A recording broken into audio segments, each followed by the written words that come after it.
So, my guest on the Lewis Nichols show today, I'm really excited. It's the first time that she's joined us on the show. So let's say hello to Jessica Ransom. How are you? Hello, I'm fine, thank you. How are you coping with the lockdown? Today is all right. It varies from day to day. I've got two young children, so a lot depends on what kind of mood they're in, and then the rest is all, it trickles down for me and my husband based on them. Do you know, it's you sound quite a lot like your character, Morwenna, and I didn't expect that at all. Oh really? Well, I shouldn't do because I'm from Sheffield, so I'm obviously See, I'm from Penzance in Cornwall, and we love the show down there. And I mean, you know better than anyone, the kind of the following it has is unreal. yeah, Yeah, it's amazing, and it's always like surprising kind of how when we're filming there, like just how many people travel so far to come over and watch this film, like people from the States and from Australia and New Zealand, and you just think, oh my gosh, this is what you've spent all of your money on a holiday to come here and yeah. stand around in the wind to watch this film. So yeah, I mean, it's kind of nearly been 10 years that we've had Morwenna on the show. So when going back to the very beginning, when you did you yeah. audition for the part? Yes, I did. Yeah. Yes, and when I auditioned for it, I was told that it was going to be the last series ever, and I've now done 5 series of it. So, so it was like I knew the show, and but with things like that, jobs that big where it's such an established thing, you don't ever really let yourself, or I don't, kind of daydream about getting it because it's just too annoying then if you don't get the job. So I hadn't done too much investigating into like the local area or anything, but when I got the call to say I got it, I was like, I can't do this is amazing, it's going to be fantastic. And now, because I've done the show so many times, and because we go and live there for the duration of the series, it's amazing. And I know that bit of Cornwall really well, and every time I go down I discover more bits, and now we go on holiday there when I'm not working there. So yeah, it's fantastic and I absolutely love it. So it's a real dream job. And I think with the receptionist character, we before you we had Pauline, now a very popular character. So when it was announced there's going to be a new receptionist, it was kind of like, how are they going to do? But you came in and made it your own. You did something completely different, and I think Morwenna is a lot of people's favourite receptionist because you have this rapport with Doc Martin. It's funny. You always kind of have his back, yet it's so awkward. You know, the kind of trying to hug him, but no, I'll give him his space. It's Yeah, brilliant. So working with Martin, how does that chemistry come so naturally to you both? because he's lovely and because he's really puts you at your ease. And so obviously for me coming into the show, it was a big deal, but I think he fully appreciates that because obviously he's an actor as well, so he knows that it is a big deal to be on a new job and all of that, but also he likes doing it. And you know, the amount of time that you spend together while you're waiting for scenes to be filmed and things like that allows you to sort of feel very comfortable together. And I think also the writing over the 5 series that I've done has really developed Morwenna's character. So initially I think that rapport was probably there, but it was a bit more like distant, and over the time they've developed that, and Martin and I have obviously developed our sort of way of working together, and we have a lot of fun doing it. And I think that ease definitely translates, even though he's not, like, you know, the Doc isn't a particularly jolly character, that you can see the comfortableness between us. And it's the same with all the cast really, because I get on really well with everyone. So when we go back, it's always just a nice reunion. And with a show like that, you sometimes think, is there going to be a stage where they run out of storylines? But what I found is they develop the characters, which keeps it going. Because you mentioned with Martin, we kind of initially saw him as this rude, obnoxious doctor. But over time, you see that vulnerable side of him, and the fact that actually he's quite sensitive, but he just doesn't know how to show it. And I think that's why the show continues to grow, because each series the ratings go up, which is kind of, that Yeah. doesn't always happen with a long-term show.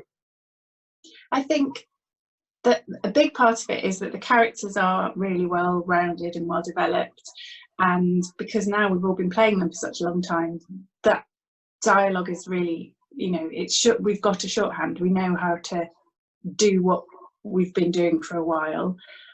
I think people come back to it because of Cornwall as well. I think people like to watch that coastline and those characters in that place because it's like going on holiday. And I know that they've been repeating it recently, and God, when the world is like it is at the moment, to just be able to look at that seaside is a tonic in itself. And also now there's that thing that I think you have in a lot of great sitcoms as well, where you sort of, if you put a character into a situation, the audience is one step ahead going, we know how the doctor's going to react in this situation, or we know how this combination of people works. So part of the fun and the comfort of watching it is second guessing what's about to happen. And you know what I love with Doc Martin is you've kind of got everyone. You've got Bert Large, who, you know, he'll do anything to make a few quid, and it tends to go wrong. Then you've got PC Penhale, who's got to be the world's worst policeman, who probably makes more mistakes than go. And then you've got you. And what I loved with Morwenna was the storyline between you and Sigourney Weaver, when she guest starred in the show and teaching you to be the assertive female. What was it like when you got the script and it kind of said you're going to be sharing a scene with Sigourney Weaver? Well, we'd heard these rumours that she was coming, and because it was a later episode in the series, there'd been these whispers that there might be Sigourney, and you kind of go, okay, fine, and you don't see the final scripts until about halfway through filming because they're still being worked on. And so we'd heard these rumours, and then we got the script, and I was like, Morwenna, American Tourist, this has got to be her. I thought, oh God, I'm actually going to be, because often people turn up, and I'm very fortunate in that I work with a lot of the guest people because they come through the surgery, so they have to come and see Morwenna before they can go and see him. So I think I do get to see a lot of the guest people, but often there'll be some guests that you go, oh, I can't wait to meet them, and for some reason you don't have a scene with them or whatever, and so you miss them completely. But when I saw that I had scenes with her, I was like, okay, this is going to be pretty exciting. But what was fascinating about it was that we'd all kind of ramped ourselves up for Sigourney Weaver, the movie star, coming, and she was coming into sort of our thing that we'd all been doing for ages, and so she was quite like, she was a newbie in that situation. So actually it was a mutual thing of us going, is this all right, and her going, is this all right, what I'm doing? And it was lovely, and she was, you know, like all of the guest people we've had on, really happy to be there, enjoyed doing it, because also as an actor it's a lovely gig, especially for a guest thing. Like, you come down to Cornwall, get put up in a nice place and go and do some lovely work on a show where the crew are fantastic, and it's, you know, usually at least some of it you have some nice weather and all of that. So yeah, it was great, it was really nice. And another kind of scene that I always personally remember with Morwenna and the Doctor is when he was having someone kind of observe him for that week, and it was a moment where she was kicking off because the font of the posters was too small. Then Morwenna chipped in, and you know, she's learnt from Sigourney's assertiveness and said, no, he asked me to do that because he's agreed to give me a pay rise. And it was just that moment where his face dropped, and it just shows that chemistry between you again. It was just brilliant to watch.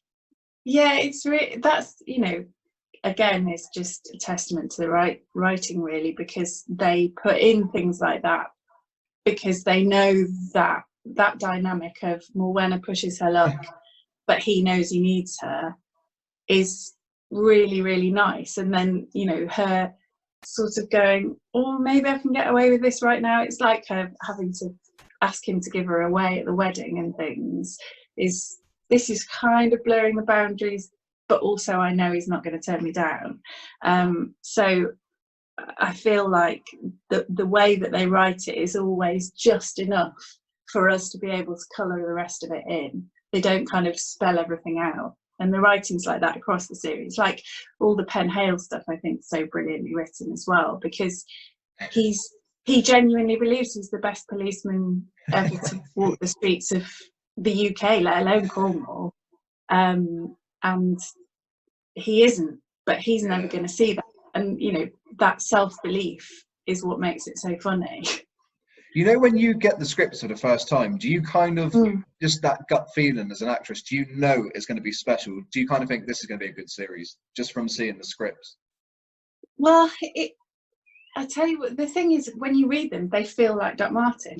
And that's the biggest thing. Like, you go, it's really easy to picture everything. And especially now, knowing all the locations and knowing the studio, knowing the sets and things, and also knowing the other cast, the other regular cast, certainly, that you read it and you know what it's going to look like on telly instantly, and it gives you that warm feeling. And then we sit in the read through, which is always a bit of an intimidating thing, because you're sitting around this great big table with not just the whole cast, but also, you know, heads of department and new production team and all of that, and you have to read it out for the first time. And as soon as you've got, you know, the first laugh out of the way, because they're always really funny, those read-throughs, everyone's like, oh, this is it, we're back, it's fine. And I really look forward to that, because everybody puts their all in as well. Well, with the last series that just that was screened, it was kind of, it's been hitting all the papers that it was the last ever one, there won't be any more, and it was kind of like, no way. So from your understanding, is it the last? Is it going to come back, or do you not know? Well, Nigel Cole, I believe, may have let slip that they're working on new things. So, who's our previous director?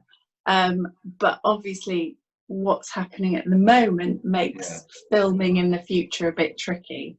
So, you know, I think that that there is a plan to do more, but I think it's all slightly like up in the air because of the current state of things. I'm meant to be filming something else at the moment, but obviously that's not happening. So.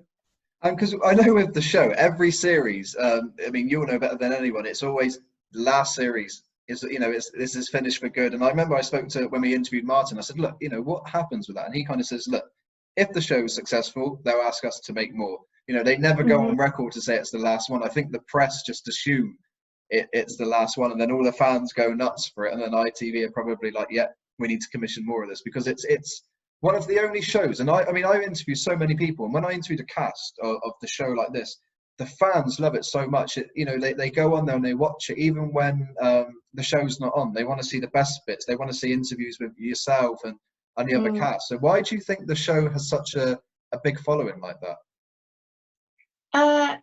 Because it's a bit like going on holiday, and you can, you know, look at it and go, oh, look at that place, I'd like to go there. And you'll never tire of looking at Cornish scenery, for a start, but also that now, because it's been around for so long, I think it kind of has a familiarity that is, you know, comforting, and you want to know, because these people have been in your lives for such a long time, you want to know what's happening next to them.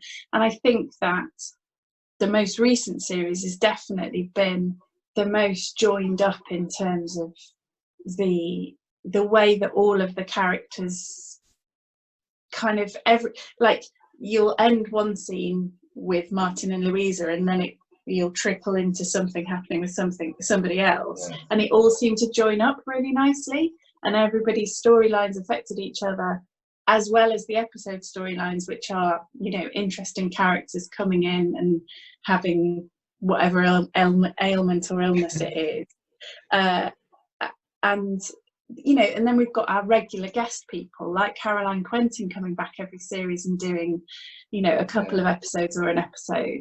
And so it's really found its groove again. I mean, not that it ever went away, but it feels like it's, you sort of know what to expect, and yet it always surprises you, because I feel like that. I never quite know, because I don't know until I get the script what is going to happen to Morwenna. They don't give you a heads up in advance. So I'm reading it like, oh wow, a wedding.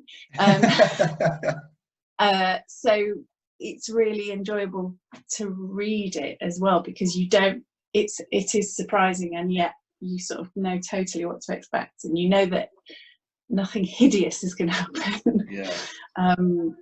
Even though the characters all kind of struggle with different things. So I mean, because you have your own love story in the show. I mean, Al kind of, I think it's notorious that he ends up having a relationship with the receptionist. So it's kind of inevitable that you two are going to get together. But I think Morwenna and Al, they have something different, don't they? They kind of are the love story, the kind of the guy that tries to impress Morwenna, a bit goofy with it, and more.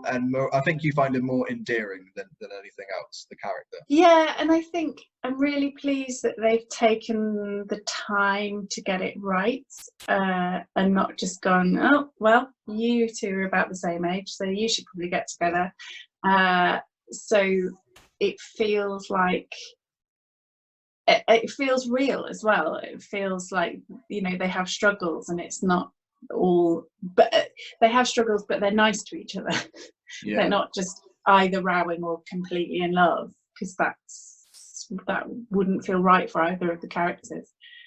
And I think, you know, from an observation point of view with your character in the show, I would say you're very headstrong, a very like assertive female, but there's been times where we see that kind of vulnerable side in Morwenna, where she does seek just to be reassured. And I think one of the storylines was when your on-screen mum and dad came into the show, and she was diagnosed with cancer and she thought it was terminal. And then you saw that side where you really reached out to the doctor to help you and just give you some news that was different. And that was the first time that I remember seeing that different side of Morwenna. And you think, actually, she's softer and more gentle than you think. Yeah, I think so. I think a lot of, especially initially, there was a lot of kind of sass and front, because there was this whole, you know, having grown up being one of those bevy girls that you'd see around the village. Oh yeah. And actually, that, you know, obviously she isn't like that, but she's kind of been fending for herself for quite a long time. So, and maybe the reason that her and the doc get on is because she's not like squishy and cuddly, and she's businesslike, and she's not a kind of airy fairy type, so she just wants to get on with stuff, but occasionally, you know, she's pushed into letting her emotions show. And I feel like that's a really kind of clever bit of their character design, is, you know, finding not just a ditzy airhead, or, you know, because there are several ways you could go with a receptionist character. Can be you know, they could write just somebody stupid, or they could write just somebody grumpy, or they could write somebody soppy, and what they've done is kind of created just a bit more than that. And the occasional storylines allow you to see more sides to her, but also we've mainly seen her at work, and so when we see her in the surgery, she's not going to be showing all her emotions and all of that stuff. So what's been really nice over the most recent series, the last kind of 2 or 3, is that I get out from behind the desk a lot more, which is fantastic, because I've always, like, studio days, I know that I'm most likely going to be there for a bit, because I'm always in the surgery, but it's lovely when I get to go to the amazing locations and stuff as well. That kind of blew my mind when I was down there, because I always assumed the inside of the surgery was used. And when I did the interview with Martin, they showed us around the set of and I was like, I didn't expect that, because you look at it and think, how does that come on screen? Because you look up the window and you think it's just bizarre how they do it. It's clever. Yeah, it's amazing. And the first time you go to the set, you kind of go, oh, it's like the one on the telly. And I've had, you know, various people come down and visit, and like shown family members around, and they, you know, and it's on also that studio is on a working farm, so occasionally we have to stop filming because the cows are mooing too loudly, or the birds are tweeting too loudly on the roof. So it's really surreal. Also, when we start filming every series, because we usually start in March, it is freezing in there, and so Right. you'll be standing around in hot pants waiting to go in, and then by the end it's baking because it's a big, you know, iron building, so it gets really, really hot in the summer. So whatever the elements are outside, we really feel a lot harsher version of inside that building. So did you always know that you wanted to be an actress? Like growing up, was that kind of always the ambition for you? Yeah, I think, well, I always did drama and stuff at school, and you know, I did school plays and all of that kind of thing. And then I did drama at university. But I think it never really crossed my mind to do other stuff. I remember having vague conversations with a teacher at school about what I should go and study at university, and him saying, don't play it safe, just go for it. But I think at the time my parents were probably a bit more cautious. But yeah, it was always like, it never really occurred to me to do anything else. But I wasn't like I was born to be an actor. Well, a lot of people may not know, because you know, a lot of people know you from Doc Martin because it is such a big show. But you're also an award-winning actress as well, because you won a BAFTA. Yeah, for Horrible History. That's incredible. So how does that feel, like to one, get nominated and then actually win and pick up the award? Well, it was so funny because it was so I'd done bits in Horrible Histories when it was the original cast, and then we kind of took over as the main cast after they left, and so it felt like a big pressured job. Yeah. I suppose in the same way as taking over from Catherine Parkinson, in that, you know, somebody's established a really amazing thing and then you're coming in and doing your version of it, and it was a really brilliant job, which I'm still doing. You know, we're supposed to be filming it at the moment, and I love it, and it's a real kind of ensemble thing. And then I'd heard, I think as we were finishing filming a series from this about the series before that they, one of the producers said, oh, I think you're on the long list for the performer thing for the children's battles. And I was like, okay, oh well, that's but it didn't really mean anything because you know, in amongst lots of people, and I just buried it and didn't think about it at all, and then found out I'd been shortlisted, but I found out in a really weird way, like I just saw my name on a thing on Twitter or something. I didn't even know that was the day it was being announced or anything, and then I think I like phoned some people and went, I think I've been nominated for a children's BAFTA.